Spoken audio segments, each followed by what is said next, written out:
All right, I've been daily driving the 91 M5, and I think yesterday I started feeling that it was down on power.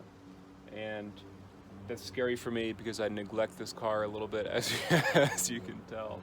I have gone through, and when I bought the car, I went through and did fluids and filters, and I did the intake manifold seals, or the throttle body seals, and I did the vacuum seal kit and everything. And you know, I love this engine a whole bunch, and I can't afford to rebuild it. So whenever it starts to run bad, I'm scared that it's not just not performing how it should, but that something is damaged internally. So I had some time this afternoon, and I am going through and I did a visual inspection, which meant going through with a flashlight and looking for disconnected sensors and any vacuum lines that have come loose.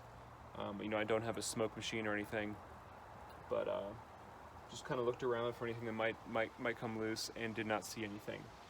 And then I wanted to see if the air intake flap was working.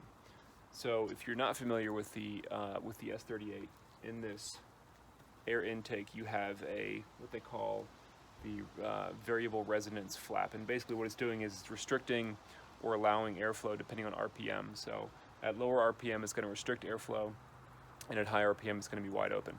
So you can go online on the forums on M5 board and everything and see the charts of the power band, how it changes with a functioning resonance flap and with one that, you know, a dip in the power curve, or you know, the power curve is missing the bump that it should have if the flap were working. So how this works is it's vacuum operated, has a little diaphragm in here, a solenoid on the bottom, and I think, correct me if I'm wrong, but I'm pretty sure the solenoid will open vacuum depending on RPM, and then that vacuum will pull this diaphragm, which pulls this flap. So I don't know if you can see that. I hope you can. So the solenoid can go bad, meaning it won't allow vacuum to operate this diaphragm. The diaphragm itself can go bad. Connections can come loose, which is really rare. A really common one also is vacuum leaks. So if the solenoid fires and there's not enough vacuum to pull this rod, then it's also not going to work. So a good way to think about this, I'm pretty sure. Again, I mean, look at my car. I'm not the best source of information, but I'm pretty sure this thing is basically like a small brake booster in a way, just a diaphragm, and then a little bit of vacuum applied to it gives it the pulling force to open this flap and hold it open. So I'm going to turn the car on, and again, this is a B36, not a B38. So this has different engine management than the B38. The B36 will do a self check when you turn it on. Okay, so I'm going to go turn the keys on, or start the engine, and we'll see what the actuator does.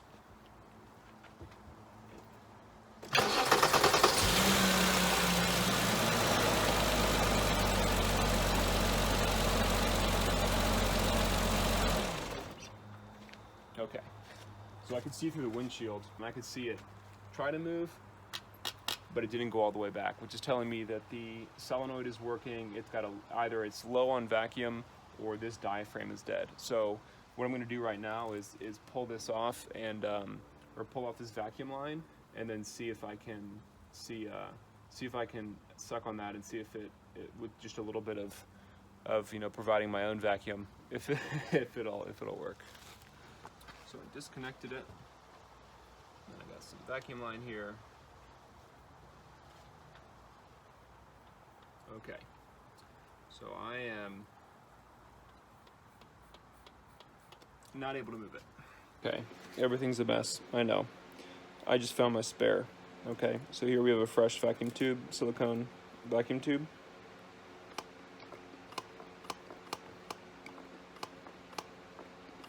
Alright, I'm barely even trying. That's how it's supposed to work. Now look at this is an original vacuum hose. And this one usually, this is the T that goes into the the vacuum actuator, and this one goes down to the bottom of the intake manifold of the plenum where the solenoid is. And just look at the comparison right there. I don't know how you guys can see that. Whoop.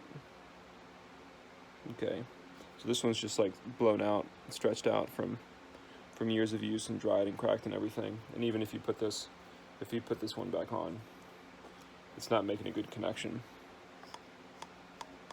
Still works a lot better though, but I can feel the difference. I have to try a lot harder with this old one than I do with this replacement vacuum line.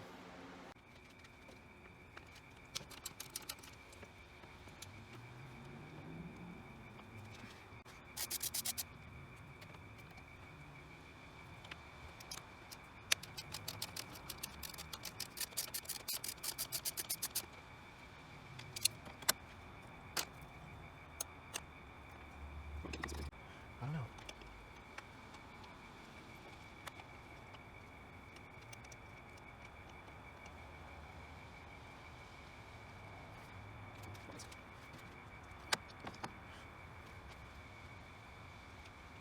It might look at vacuum because I pulled one off and it did sponge to use something like that too.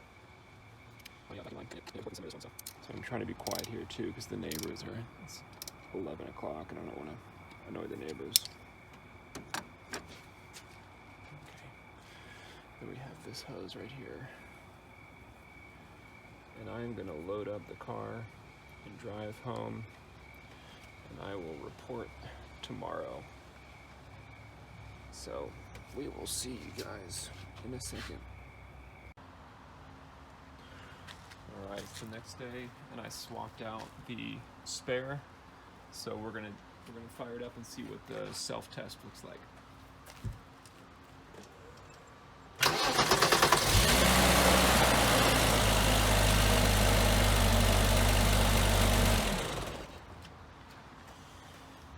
All right, so that was good. I could see that from the windshield, the two actions, making sure that it works. As soon as I got in the car, I could tell it was driving a lot better. And that was my problem. That was what was making the car feel down on power. That the flap was just not actuating when it was supposed to. It's good news because if this were working and the car otherwise was down on power, I'd be really concerned that there was something else going on. That either I was starting to lose compression or there's a vacuum leak. And vacuum leaks are really scary because then you can start running lean, and this engine does not have NOx sensors. So risking a lean condition on the S38 is usually what tends to kill them. I mean, I'm an armchair expert, but just from browsing the forums for 10 to 15 years, usually it seems like vacuum leaks or injector failures lead to lean conditions, pre-detonation, and that's usually what kills these engines. Or at least it's a very large piece of the pie. So I'm glad that I was able to fix this and that the car feels healthy again. Nobody makes these anymore, except for Angry Ass Solutions. So Angry Ass, I'll talk about them in a lot of my videos, but they're a bunch of engineers from Colorado that also like old M cars and daily drive some E34 M5s, and they realized, I think they went to go replace one, saw that they were no longer available, and went and kind of re-engineered their own. And you can go through their website. They're definitely not hacks. They're engineers by trade. So they went through and they hooked up a machine and did however many tens of thousands of revolutions, and I don't know, did something with, I'm sure they chose upgraded materials or whatever because they're geeks, but that's what we want. So if you do have this issue with a flat spot on your torque curve where you really don't feel it coming on cam until like 5,500 RPM, and it feels kind of dead between like 2.5 to 5, you very well might have your variable resonance flap might not be working. And if it's not working because this actuator failed, then your best bet is going to be to buy them from Angry Ass Solutions. And if I can figure out a way to put their website on this video, I will. I think they're like $150 if they're in stock, but it's really cool that people from the community saw this as an issue, and are making it so that if this does fail, we can keep these cars on the road and healthy. So whenever possible, I try to make a note to support those guys.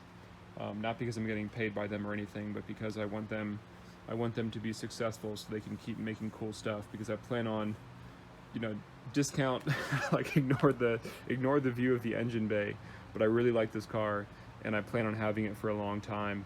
The more we support them, the more likely it is that they will bring stuff to market that will help us as owners in the long run. So anyway, I hope this helped people understand a little bit about the resonance flap and how it works, and how I diagnosed a pretty simple fix on mine. Hopefully this helps you guys out there.